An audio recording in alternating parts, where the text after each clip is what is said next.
St. Anne's Bay, St. Anne Municipal Corporation, Mayor Richard Vernon, Montego Bay, St. James Municipal Corporation, trying to get to the Mayor of Black River. Really keen to hear from Mayor Solomon what the situation is in Black River at this time, and keen to get a sense of the issues. I see people in the chat asking about Santa Cruz. I may be able to get some information about Santa Cruz from my next guest. But just before I go, the Office of the Prime Minister has just issued a statement, short statement. It says, acting on the advice of the Office of Disaster Preparedness and Emergency Management, ODPEM, and Desmond McKenzie, Minister of Local Government and Community Development, the Prime Minister, Dr. the Most Honorable Andrew Holness, has declared Jamaica a disaster area under the Disaster Risk Management Act. This declaration takes effect today, October 28, 2025. In conjunction with this new declaration, Senator the Honorable Aubin Hill, Minister of Industry, Investment and Commerce, has, pursuant to Section 8, subsection 1 of the Trade Act, issued the Trade, Sale of Goods During Period of Declaration of Threatened Area Tropical Storm Melissa Order of 2025, which also takes effect today, October 28, 2025. The Prime Minister says the measures are new legal steps to protect lives. He says the government's first priority is always the safety and well-being of every Jamaican. We acted preemptively with the declaration of a threatened area when the system was approaching Jamaica. Hurricane Melissa, an unprecedented Category 5 system, is now here, making its way across the island. This warrants a new legislative provision under the DRMA. Similarly, we must also continue to proactively maintain stability, protect consumers, and prevent any exploitation at a time when citizens are securing food, water, and supplies. These orders give the government the tools to continue managing our response to Hurricane Melissa, the Prime Minister says. So these new orders, the whole of Jamaica, the whole island, is now a disaster area. And they have renewed the order to prevent price gouging. So you can't go as one woman said on TikTok, she wanted to buy bread, and they told her she had to spend over $3,000. That's illegal. Yeah, they can't marry any item. They can't jack up the price of this. Thank God for that. So these two orders are intended to, one, Jamaica, a disaster area in its entirety, and two, to prevent the marrying of goods and the gouging of your eye or gouging of your pocket for you to pay usurious sums for the things you need to survive.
Good evening, ladies and gentlemen. This is just an update. I think it's important that we update the country on the events that have taken place since we last spoke to you with Minister Morris Dixon.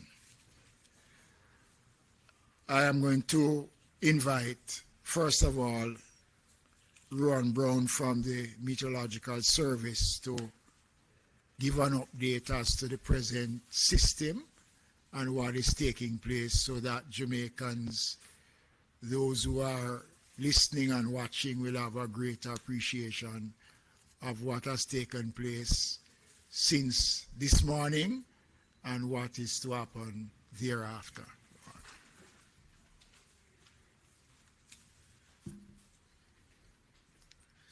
Thank you, Minister Mackenzie.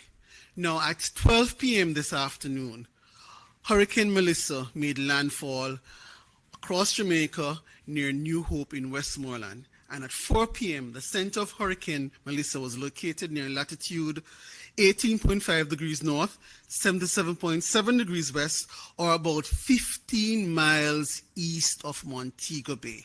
So as of 4 p.m., it is 15 miles east of Montego Bay. It is moving towards the northeast at 8 miles per hour, and maximum sustained winds are now 230 kilometers per hour. So it is now down to a category 4 hurricane. So it is now a category 4 hurricane. Now, hurricane winds extend around about 300 miles from the center, and tropical storm force winds extend around about 195 miles from the center. So in terms of the impacts, what are we looking at? Let's start with the winds. So it is a category 4 hurricane, still a dangerous category 4 hurricane. And in terms of the winds, we're expecting damaging hurricane force winds to continue across Jamaica, especially St. James, Trelawney, sections of St. Anne, sections of Hanover, and then for the remainder of the island, tropical storm force winds. So, for example, if you're in Portland, St. Thomas, you will get tropical storm force gusts. But if you're in St. Andrew, St. Catherine, Manchester, Clarendon, and so forth, you will still likely get tropical storm force winds. So we're not in the clear as yet. Now, what is in terms of rainfall? We're expecting scattered showers, thunderstorms, heavy rainfall to continue primarily over St. James, Hanover, Westmoreland, St. Elizabeth, sections of St. Anne, and then light to moderate showers at times over the rest of the island. So Portland, St. Thomas, Kingston, St. Andrew. You will still get strong gusty winds, and you will get light to moderate rainfall. In terms of our marine interest, the seas on the south coast will still be rough. So you will have dangerous waves occurring over the south coast. But on the north coast, anywhere between Montego Bay and Hopewell in Hanover, you may get storm surges around about 2 to 4 feet.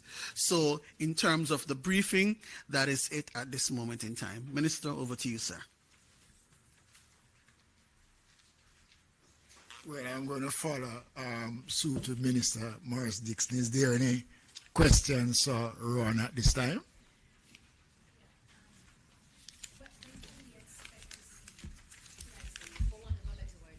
Skies or an improvement in weather conditions? Thank you for your question. Now, as it is now, right, in the next 2 to 3 hours, the center of the system will move offshore the north coast and making its way to Cuba. However, as we can see in the system, it is a significantly large hurricane.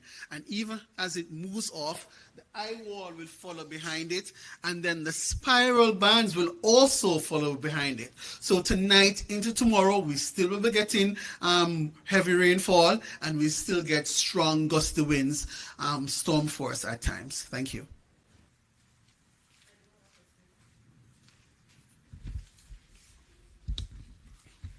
You mentioned the storm surges that are expected to take place in specific areas. How long do storm surges normally take to rise? Sure, thank you for the question. So at this time, as of now and the next 3 to 6 hours, you will have that anti-clockwise rotation that is bringing in waters off the sea into the north coast and primarily from Montego Bay to Hopewell. So within the next 3 to 6 hours, we'll be getting those waves coming in as storm surges. However, after that, we will still be getting strong gusty winds, and therefore you will have high and dangerous waves as well. Thank you. Thank you. So, ladies and gentlemen, members of the media, while we are now in the full coverage of Melissa, I want to invite the Acting Director General of ADPIM to come, because while we are working to see what is happening out there,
to ensure that we are still responding effectively to our people and to the general population. So we are having a number of meetings, which is critically to look at all the areas that is important.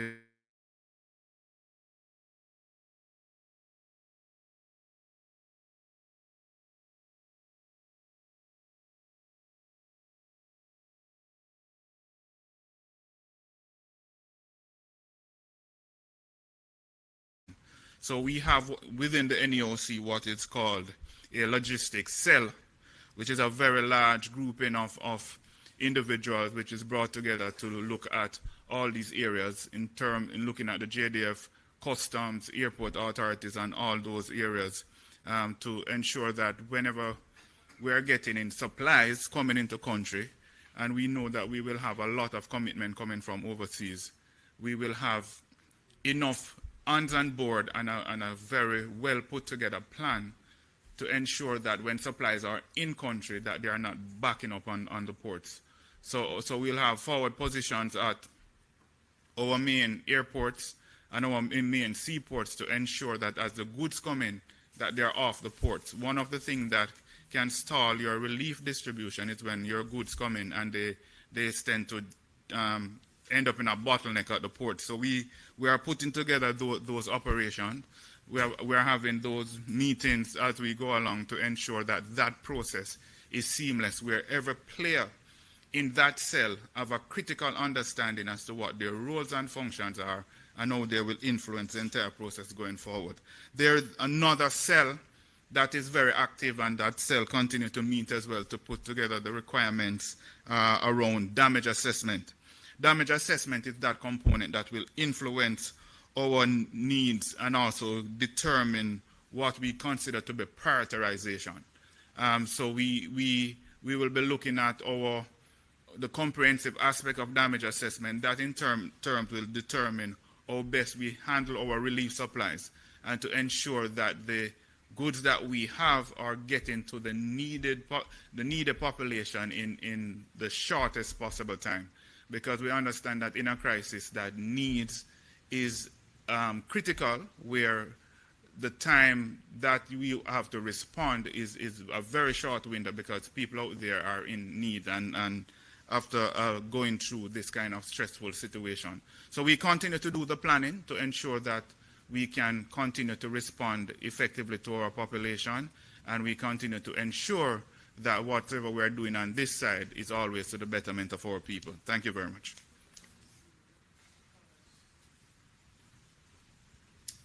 Thank you, Mr. Thompson. So now I just want to give an update today as to what has taken place so far. It is safe to say that our shelters have seen increased numbers. There are close to 15,000 Jamaicans who have gone to various shelters across the country. We also noticed that there are communities where residents have gone and have created makeshift shelters. In most cases, we were able to get limited supplies to those persons within those shelters. I want to make the point that the shelters will remain open for as long as it is necessary for the shelters to operate. No shelters can be closed unless those instructions come from myself as the minister or from the Office of Disaster Preparedness and Emergency Management. Earlier on, there were concerns raised about a couple of schools in Clarendon that refuse to give access to the facilities that is being used as shelters. And in one case, the mayor was instructed to take whatever steps is necessary to gain access to use the facilities at the school. Let me make the point that once the shelters is designated by law as shelters, then the responsibility of the shelters is vested in the municipal corporation and the Office of Disaster Preparedness and Emergency Management. And it is the requirement of the school that once the shelters is handed over, the government, in terms of the Disaster Act, takes possession. And the commitment that is given that once the shelter is handed back to the school, it is handed in almost the same condition that the school gave the shelter to be used as. No, there can be no principal, no board chairman that can take a decision to deny access to any school that is designated as a shelter.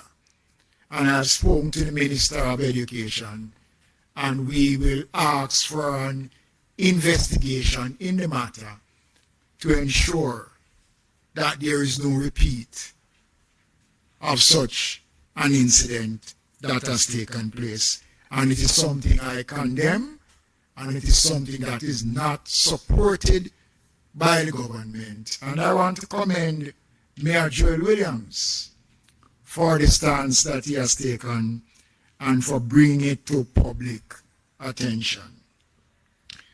Just an update on the state of the electricity across the country. Up to 4 o'clock this afternoon, over 530,000 Jamaicans, representing 77.33% of JPS customers island-wide, are without electricity. Work is presently underway to restore our service, to give priorities to the critical facilities such as hospitals and water and pumping stations, weather permitting.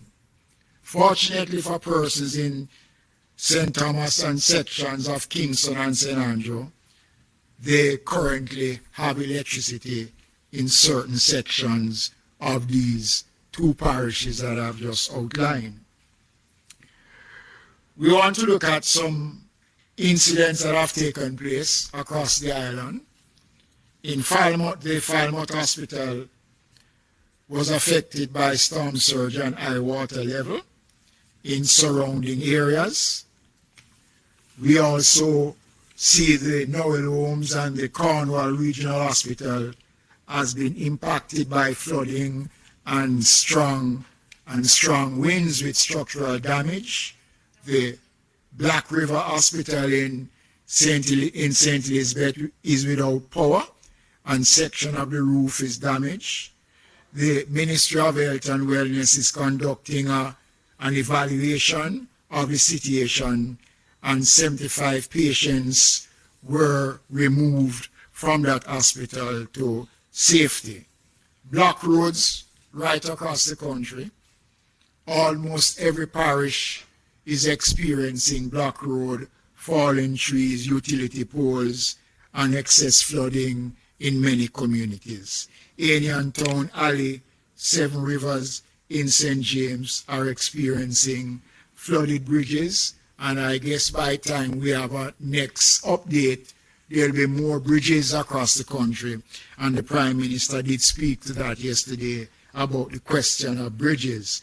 We have roads flooded in Dalby in St. Thomas, Hampton Green in St. Catherine, Caledonia in Manchester, Hill Run in Spanish Town. We have block roads in Ulster Spring, Jacksontown, Trelawney, Glengoff, St. Catherine, Falmouth to Springvale in Trelawney, Kingsvale to Prospect in Hanover, Richmond to Kendall in St. Mary, and many other communities right across the country has been affected by block roads. The National Works Agency is mobilizing to clear roads which are possible to be cleared at this time. The municipal corporations are out doing their own assessment in areas that is conducive for that to be done. But I can tell you, the parish of St. Elizabeth is underwater. The damage to St. Elizabeth is extensive based on what we have seen. Sections of Clarendon also is experiencing severe conditions. There are some concerns that has been raised, and we had to put in emergency measures in our infirmaries. The infirmary in Santa Cruz, based on the flooding of the year, was affected. 50 residents had to be relocated to a different section of the facility.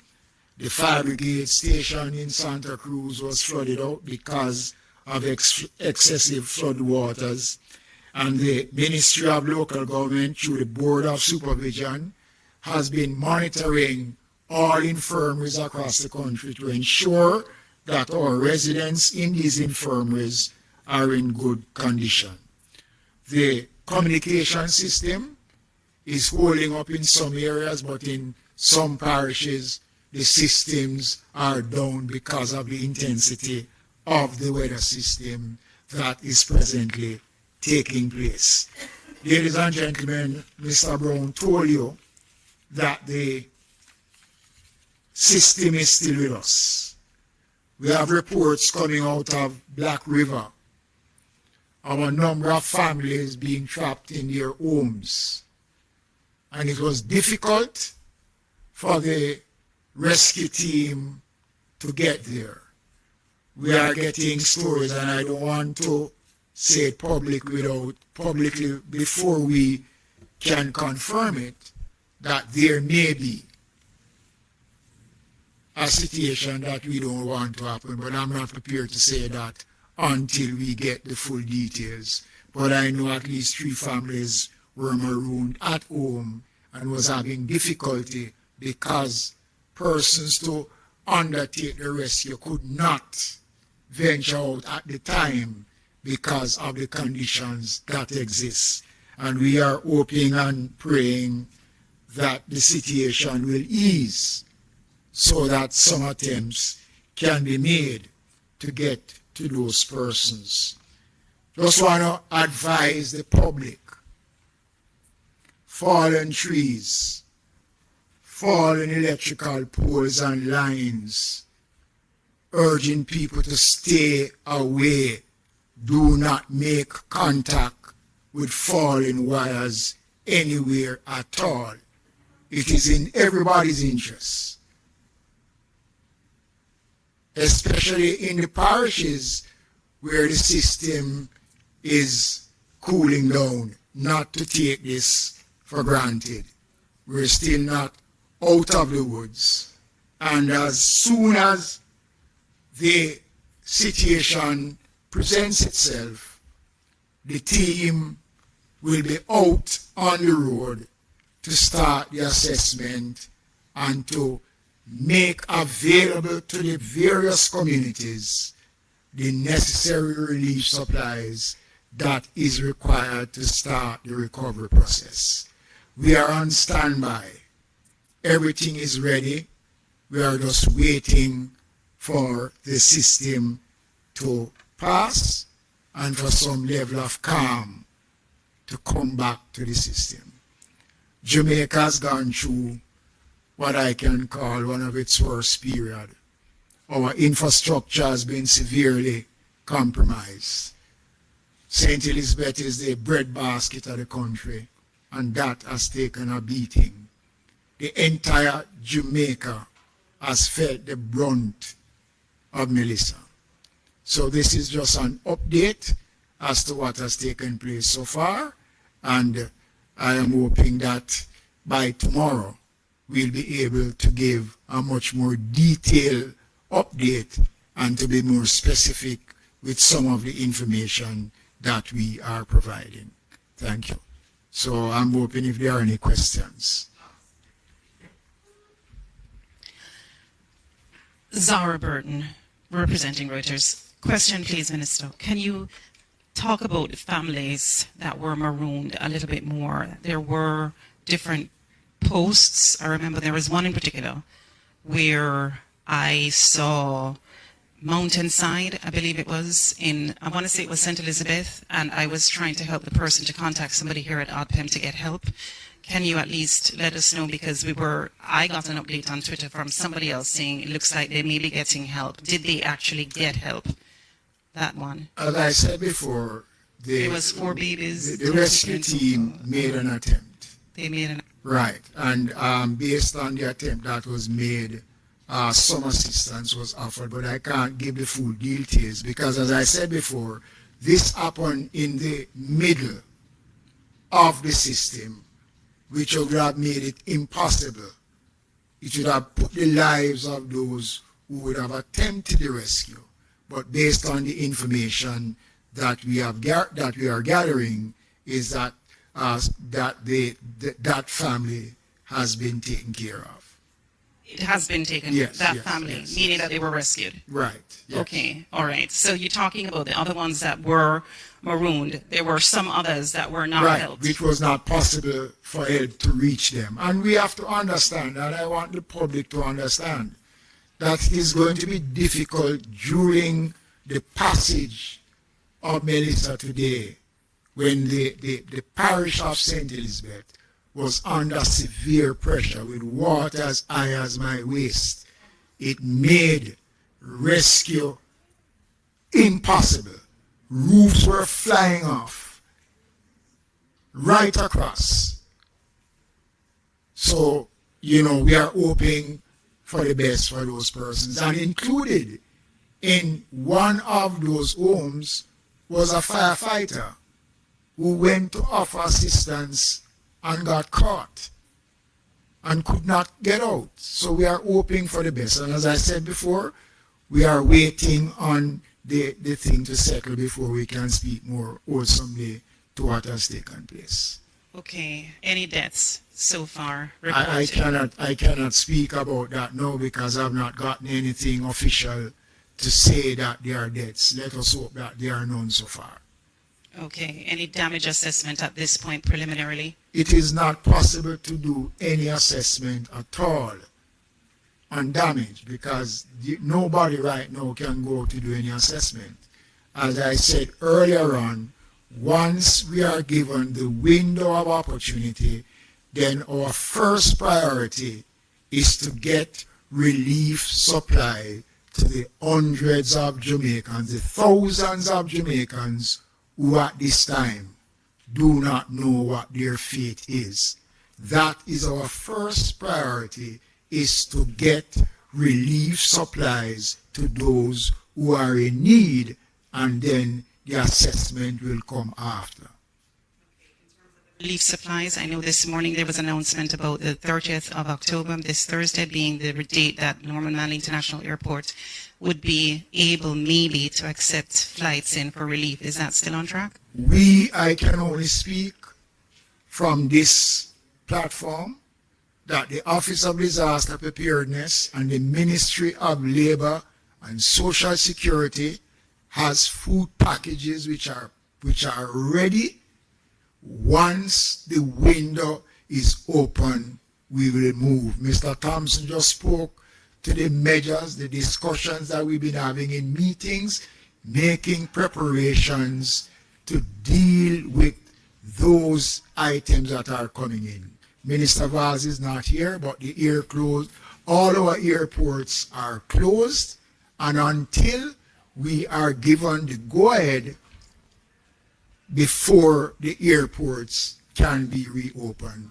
So I can't speak to the question of relief supplies coming into the country at this time. Question, Minister Mahir Stewart, Nationwide News. After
website created so that persons can go to that website and indicate, and there's a structure. The Ministry of Foreign Affairs and Foreign Trade, because anything coming into the country, it is a collective response of government that is working to ensure that there's a proper system that is in place and a website that has been established. I'm not sure if the data would be available to you yet, but are you aware of how much has been donated of link? I can't say at this time. I'm not in a position to say, but I'm sure that based on the messages that I've seen and the many interviews that have been undertaken, that there are many Jamaicans right across the diaspora and our friendly countries that have already started, and the engagement I know have commenced in terms of relief supplies. And we have local persons here in Jamaica who have already started to indicate their commitment to join in the restoration and to provide relief supplies. Andrea Chisholm from TVJ. Minister, you mentioned a school that did not want to be used as a shelter. Could you name the school, please? That's one. And secondly, what schools, right? Thank you for that. And secondly, could you tell us what process will be in place to ensure that schools that suffer any sort of damage as a result of being operated as a shelter is restored so that the students can get back a comfortable environment to learn? Well, I can give you the commitment that if a school experience damage because it was used as a shelter, the requisite resources will be found to ensure that the repairs are undertaken, because one of the commitments is that you return the school in the condition that you get the school to operate as a shelter. I know that is involved is the Veer Technical High School, and there are a number of other schools, but the name that came was Veer Technical is one such school. And I also must tell you that a number of schools, St. Elizabeth Tech, which is used as a shelter, has been damaged severely by the passage of the hurricane. We have a damage to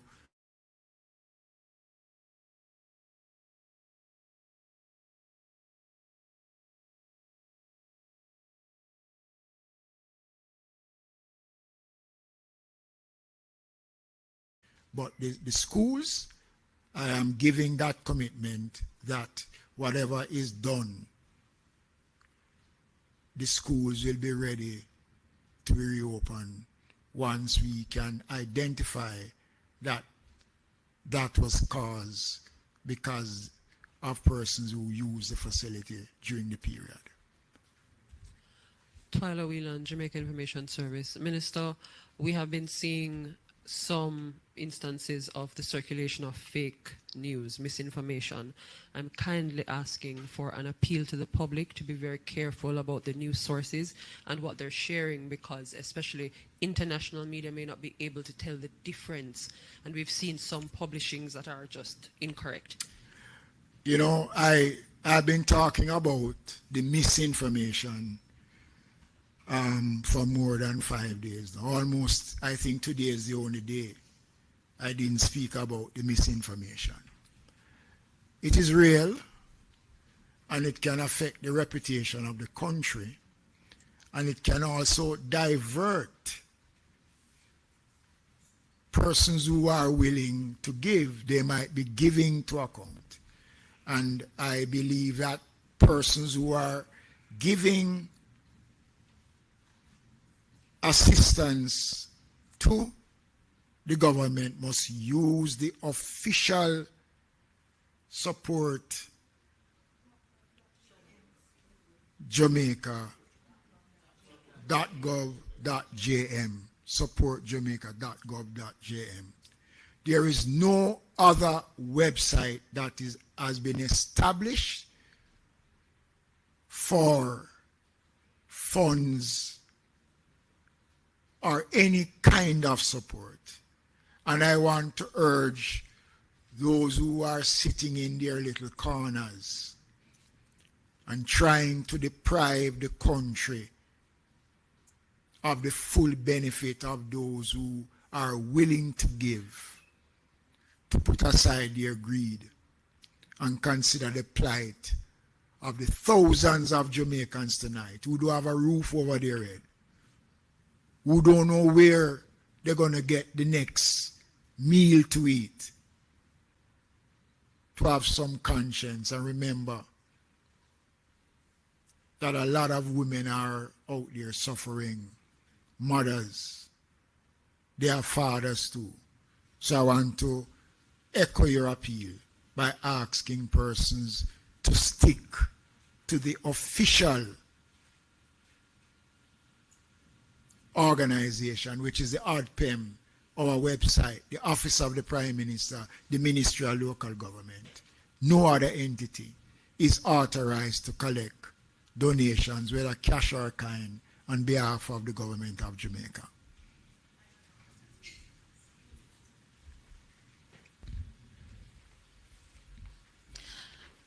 Zara Burton again. My questions are for Mr. Thompson, please. I would want you, if you can, to give us, in addition to the Mountainside Rescue, if you could tell us how ODPEM has deployed resources, whether it's JDF, JCF, what kind of reports were you getting through the storm, even if you weren't able to help? What kind of reports were you getting through the storm? How were you able to help in other situations?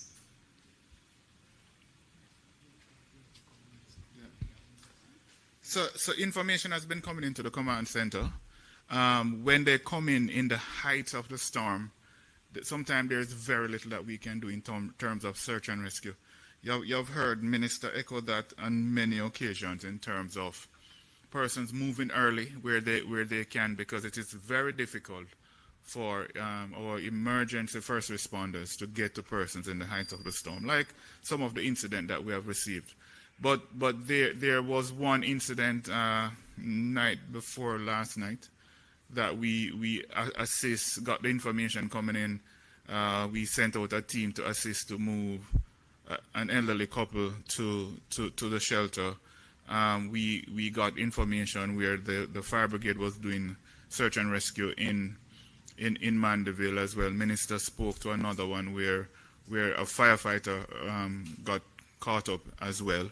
So once those information comes into the center, where best as possible, where we can do those swift water, quick search and rescue, we get them done.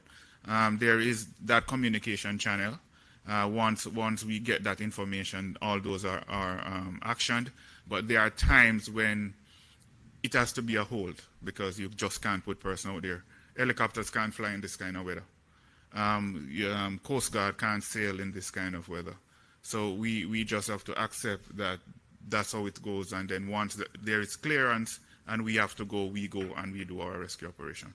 Well, no, I was speaking to, I overheard here in ODPEM a person who was taking a report. Sorry to eavesdrop, but I did overhear an ODPEM staffer saying things like, overhearing that one person had lost a roof and needed assistance getting out and stuff like that. So I'm just trying to understand if you could give walk through the kind of reports.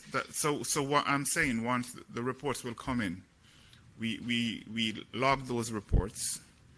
If it's a situation where it can be actioned, it is always actioned. So if it's a situation where you can't go at that time, then you have to go when there's a clearance for you to be able to go. Oh, I'm thinking. Let me thank everybody, but let me just say in closing that this government has been proactive in our planning. We have put the necessary things in place so that we are able to respond when the opportunity presents itself. I want to again commend the team that has been here for the last 3 days, 3 nights, sitting in the command center, gathering the data, getting the information. this is one of the worst experience that we'd have ever encountered. We can go back to Hurricane Charlie in 1951. We can go to Hurricane Gilbert in 1980-89. We have had other hurricanes. Beryl last year. We've learned from the lessons of Beryl based on the committee that was established by the Prime Minister to review our performance in Beryl. And we learn from Beryl and we use some of what we learned and we have instituted it this time around. And I want to say to the team, despite the challenges, I think we have done well. The next round is going to be more difficult than preparing for Melissa. Thank you all.